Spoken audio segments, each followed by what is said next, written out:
నమస్తే, నేను మీ సతీష్. వల్లభనేని వంశీకి మళ్ళీ జైలు గతే పట్టబోతా ఉందా? ఇప్పటికే అన్ని కేసుల్లో బెయిల్ లభించడంతో ఇటీవల ఆయన బెయిల్ పైన విడుదలయ్యారు. ఆఖరిగా ఏదైతే కనుక నూజివీడు కోర్టు కూడా అక్రమ మట్టి తవ్వకాల కేసులో ఆయనకి బెయిల్ని మంజూరు చేయడం, దీంతో ఆయన విడుదలై బయటకు రావడం. అయితే నూజివీడు కోర్టు ఇచ్చినటువంటి ఆ తీర్పుని అప్పీల్ చేస్తూ ప్రభుత్వం కూడా సుప్రీంకోర్టుకు ఆశ్రయించినటువంటి పరిణామం. మరి ఈ రోజున ఏదైతే కండిషన్ బెయిల్ పైన బయటకు వచ్చిన ఆయన మరి ఫార్మాలిటీ ప్రకారంగా కోర్టులో సంతకాలు చేసేందుకు ఈ రోజున గన్నవరం కోర్టుకు కూడా హాజరయ్యారు. మరి ఈ నేపథ్యంలోనే వల్లభనేని వంశీ పైన ఈ రకమైనటువంటి ఒక చర్చ మాత్రం ఏపీ రాజకీయ వర్గాల్లో జోరందుకున్నటువంటి పరిస్థితి. మరి నిజంగానే వల్లభనేని వంశీ మళ్ళీ జైలు బాట పట్టేటువంటి పరిస్థితులు పరిణమించబోతా ఉన్నాయా? ఇవే అంశాలు మనతో విశ్లేషించేందుకు సీనియర్ జర్నలిస్ట్ దుర్గాకుమార్ గారు ఉన్నారు. సార్ నమస్తే. నమస్తే సతీష్, మన రాకెట్ వీక్షకులు కూడా. సరే, ఏంటి వల్లభనేని వంశీ దాదాపు 139 రోజులు 140 రోజులు మరి రిమాండ్ ఖైదీగా జైలు జీవితాన్ని గడిపారు. ఏదో అన్ని కేసుల్లో కూడా బెయిల్ తీసుకుని బయటకు వచ్చారు. ఈ రోజున మరి గన్నవరం కోర్టులో సంతకాలు చేయడానికని వెళ్ళారు. మరి ఈ క్రమంలో మళ్ళీ త్వరలోనే వంశీ జైలు బాట పట్టబోతా ఉన్నారు అనేటువంటి ఒక చర్చ ఊపందుకున్నటువంటి పరిస్థితి. అంటే ఏమిటి, ఏ అంశంలో మళ్ళీ ఆయన బెయిల్ రద్దు అవుద్దా, లేకపోతే ఏ అంశంలో మళ్ళీ జైలుకి వెళ్ళే పరిస్థితులు ఏర్పడబోతా ఉన్నాయి వంశీకి? ఇప్పుడు ఏదైనా కొన్ని నేరాల్లో ఒకసారి తలపెట్టిన తర్వాత సతీష్ గారు గతంలో లాగా అప్రతిహాతంగా రాజకీయ జీవితం లేకపోతే వ్యక్తిగత జీవితం ఉంటుందనేది జరగదనేది వంశీ విషయంలో చాలా స్పష్టమైన ఆధారాలతో కూడా రుజువైంది. కంటి ముందు సినిమాలాగా కనబడింది. ఆయన ఎమ్మెల్యేగా ఉన్నప్పుడు అసలు మమ్మల్ని ఎవడో తాకలేడని చంద్రబాబు నాయుడు గారిని, లోకేష్ బాబుని కూడా బాగా వ్యక్తిగతమైన నిందకి దిగటంతో పాటు కుటుంబ సభ్యుల మీద కూడా చాలా అసభ్య పదజాలంతో మాట్లాడి మమ్మల్ని అరెస్ట్ చేసేవాడు ఎవడో లేడు అన్నట్టుగా కొడాలి నాని కానీ వంశీ కానీ ఎంత దుర్భాషలాడారో మనం చూసాం. ఆ తర్వాత ఆయన తెలుగుదేశం కార్యాలయం మీద కూడా దాడి చేసి దాని మీద కూడా పెద్ద చర్య తీసుకోకపోయేటప్పటికీ అసలు ఆ కేసు కూడా ఎందుకు ఉంచాలి అని సత్యవర్ధన్ అని ఎవరైతే ఆ కేసు పెట్టాడో అసలు ఇతన్నే కిడ్నాప్ చేసి అతన్ని చిత్రహింసలు పెట్టి ఏ కోర్టు ముందైతే ఆ కేసు నడుస్తుందో ఆ కోర్టులోనే ఆ వ్యక్తి నేను అసలు ఫిర్యాదే చేయలేదు, నాకు ఆ కేసుతో సంబంధం లేదు, ఫిర్యాదుతో సంబంధం లేదని చెప్పించాలని కిడ్నాప్ చేసి తీసుకురావటం, తర్వాత ఆయన్ని చిత్రహింసలు పెట్టి మళ్ళీ విజయవాడ కోర్టులో మౌఖికంగాను లిఖితపూర్వకంగా కూడా విత్డ్రా అంటే వెనక్కి తీసుకున్నట్టు లేఖ ఇప్పించాడు, వాంగ్మూలం ఇప్పించాడు. అవన్నీ చేసిన వ్యక్తి ఇక నన్ను ఎవరు పట్టుకోలేరనే ధీమాకు వచ్చేసాడు. ఆ కేసు కూడా తీసేశారని. కానీ అక్కడే ఆయన చాలా పెద్ద తప్పు జరిగింది. అన్నీ కూడా నేను అసలు నాకేం సంబంధం లేదని కూడా చెప్పాడు. కానీ పోలీసులు ఆ పిల్లాడిని కిడ్నాప్ చేసినప్పుడు వాళ్ళ తల్లిదండ్రులు, కుటుంబ సభ్యులు ఫిర్యాదు చేసినప్పుడు విచారిస్తే ఈ మొత్తం డొంకంతా కదిలి ఆయన కిడ్నాప్ చేయటం అంత సినిమా రీల్ లాగా బయటకు వచ్చేసింది. అప్పుడు ఒక ఫాస్టర్ ఒక ఆయన చనిపోయినప్పుడు కనుక ఇంటి నుంచి బయలుదేరి ప్రమాదం వరకు ఎలాంటి రికార్డెడ్గా వచ్చినాయో ఈ కేసులో కూడా అలాంటిదే వచ్చింది.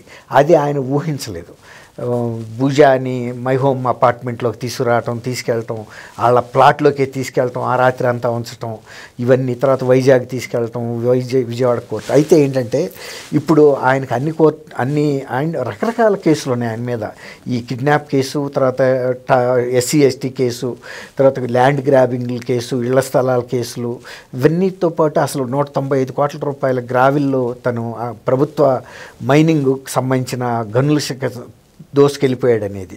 దాని మీద నూజివీడు కోర్టు బెయిల్ ఇచ్చినా కూడా ఇప్పుడు మీరు అడిగారు కండిషనల్ బెయిల్గా నిన్న గన్నవరం కోర్టుకి వెళ్ళి సంతకం పెట్టాడు. కానీ ఇది సుప్రీంకోర్టులో పెండింగ్లో ఉంది. ఈ కేసు మీద నెక్స్ట్ వీక్లో మళ్ళీ విచారణ ఉంది. తర్వాత దీనికి సంబంధించి ప్రభుత్వం దగ్గర పూర్తి ఆధారాలు ఉన్నాయి. మైనింగ్ శాఖలో ఎంత క్వాంటిటీ ఆఫ్ గ్రావెల్ ఇతను తీసుకెళ్ళిపోయాడని. పట్టిసీమ కాలువ చాలా పెద్ద కాలువ తవ్వి తీసి పోసిన 2 వైపుల గట్టులన్నీ లేపేసుకెళ్ళిపోయాడు గ్రావెల్లో. అది చాలా కాలం, అంటే 5 సంవత్సరాల పాటు తను శాసనసభ్యుడిగా, అధికార పార్టీ శాసనసభ్యుడిగా చేస్తే ఎవరు పట్టించుకోలేదు. ఇంకో 30 ఏళ్ల పాటు కూడా ఈయనే ఉంటాడు, అప్పుడు మన జీవితం అయిపోద్దన్న దృక్పథంతో వీళ్ళు ముందుకెళ్ళారు. ఇప్పుడు రెండోది ఏంటంటే అసలు ఆయన ఆరోగ్యం పట్ల జైల్లో ఉన్నప్పుడు దగ్గటము అవన్నీ చూసాం. కానీ నిజంగా కూడా కొంత ఆరోగ్యపరమైన సమస్యలు ఉన్నాయని కూడా చెబుతున్నారు. మొన్న ఈ మధ్య మళ్ళీ ఆయన్ని ఆసుపత్రిలో కూడా చేర్చారు. ఒకటేమో ఇటేపున ఈ క్రిమినల్ కేసులను ఎదుర్కొంటున్నాడు, తర్వాత గన్నవరం నియోజకవర్గంలో వ్యక్తిగత పరపతి పూర్తిగా కోల్పోయాడు. ఇక తను మళ్ళీ శాసనసభ్యుడు అవ్వటం కానీ అసలు హెల్త్ పర్మిట్ చేస్తా లేదా అనే పరిమితి అక్కడ ఉంది.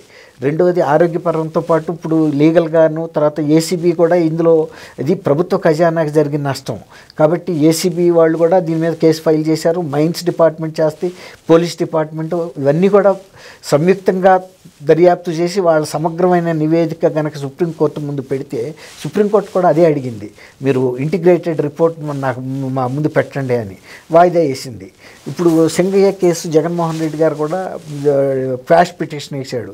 క్వాష్ పిటిషన్ 2 సార్లు వాయిదా పడింది. తర్వాత 2 వారాల్లో పాటు స్టే విధించి అప్పటి వరకు స్టేటస్ కో ఇప్పుడు ఎలాంటి పరిస్థితి ఉందో అలాగే కొనసాగించమంది.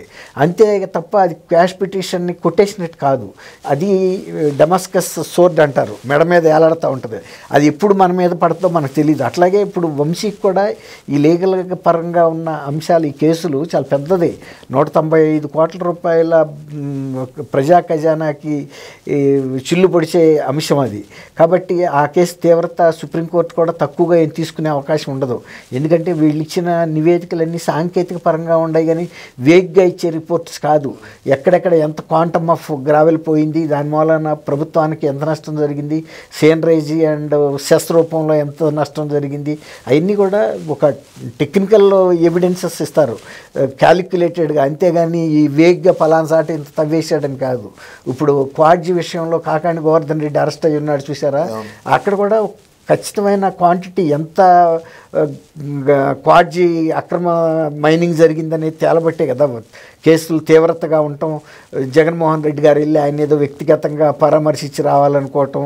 ఇప్పుడు ఆ కుంభకోణంలో కూడా డబ్బులు మొత్తం కాకాణి గోవర్ధన్ రెడ్డి ఒక్కడే తీసుకున్నాడని కాదు, అది ప్రభుత్వంలో పెద్దల దగ్గర నుంచి కింద వరకు ఎవరు భాగాలు వాళ్ళు తీసుకుంటారు తప్ప కాకాణి గోవర్ధన్ రెడ్డి కనుక తీసేసుకుంటే అసలు జగన్మోహన్ రెడ్డి గారు వెళ్ళి పలకరించడం కూడా పలకరించడం, ఎందుకంటే వాడే తిన్నాడు నాకేం అవసరం అని, అంతే కదండి.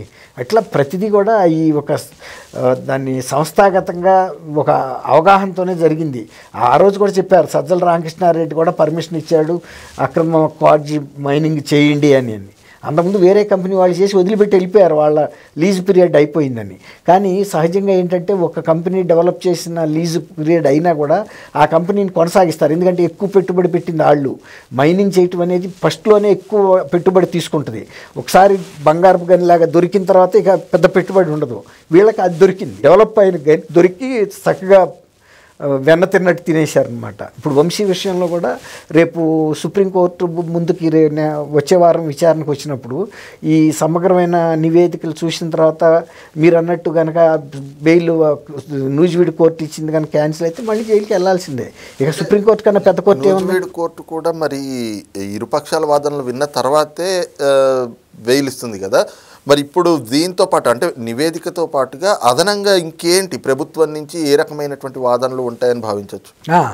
మీరు అన్నట్టు గతంలో చెప్పిన దానికన్నా కూడా ఇప్పుడు సుప్రీంకోర్టు కూడా మీరు ఇంటిగ్రేటెడ్గా రిపోర్ట్ నాకు ఎన్నో పేజీలు దాదాపు 700 పేజీల రకం ఉన్నట్టుంది, దాన్ని సమగ్రంగా కంపైల్ చేసి ఇవ్వమన్నారు.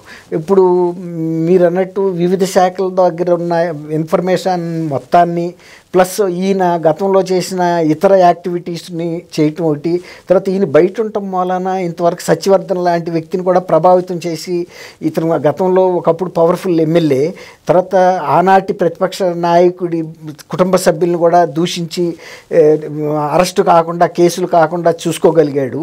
మరి ఇలాంటి వ్యక్తిని కనుక బయట ఉంచితే ఈ కేసుకు సంబంధించిన రికార్డులన్నింటినీ కూడా ప్రభావితం చేసి తారుమారు చేయగలుగుతాడని కూడా రేపు వాళ్ళు అడుగుతారు ప్రాసిక్యూషన్ అడిగినప్పుడు ఇవన్నీ ఆధారాలు కనపడుతున్నాయి కదా.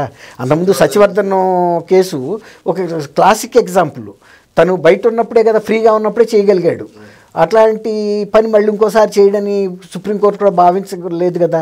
న్యాయస్థానం ఎప్పుడైనా పాస్ట్ రికార్డ్స్ వస్తుంది, పాస్ట్ రికార్డు కనుక క్లియర్గా ఉంటే ఓకే ఇతను ఇంతకుముందు ఇట్లాంటి పనులు చేయలేదు అని. కానీ చేసి ఉన్న వ్యక్తిని సుప్రీంకోర్టు ఎగ్జనరేటెడ్గా జనరస్గా వదిలేయటానికి అవకాశం ఉండదు. అక్కడ ఆ టైంలో క్యాన్సిల్ చేసి ఇది చేస్తుంది, బెయిల్ రద్దు చేసేస్తుంది. బెయిల్ రద్దు చేస్తే ఆటోమేటిక్గా అరెస్ట్ చేయమనే కదా, అది అట్లా ఉంటుంది. Right, thank you. Thank you Satish, మన రాకెట్ వీక్షకులు.